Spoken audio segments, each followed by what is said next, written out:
Like a little game day ritual we would do is just all the offensive linemen would get together and play catch. Barry Wesley walked onto sunny Lubick Field at Canvas Stadium for the first time in months, where great memories have been forged with teammates.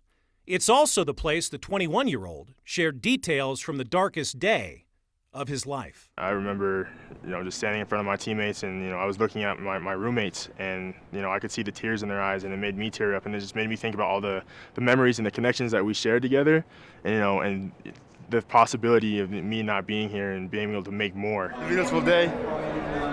Colorado native, man, so it's a big day for me.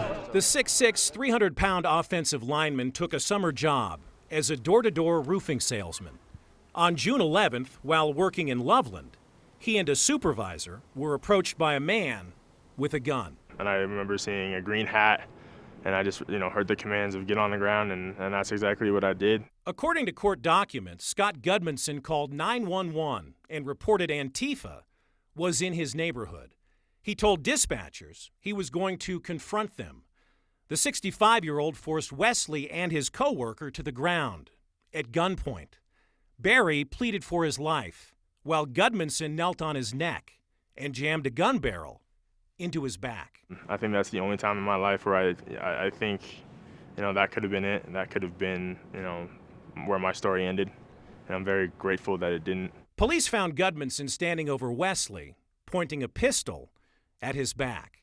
They arrested him on charges of felony menacing and false imprisonment. I felt like it was a bad dream. It felt like you wake up in the middle of the night and you're just so sweaty, and you kind of just have to take a step back and try to figure out what happened. Barry is determined not to let this incident define him. He's hoping to use his experience to affect change, real change in the community. Maybe there wasn't a mistaken identity.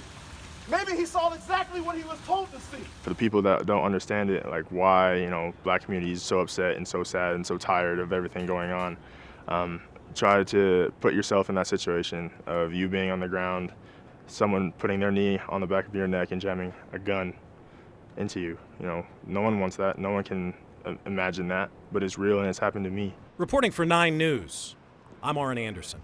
This rock right here. It says hate has no home here. It's the first time I've noticed that. I'm gonna get a video of that. See that sign, that rock? I do.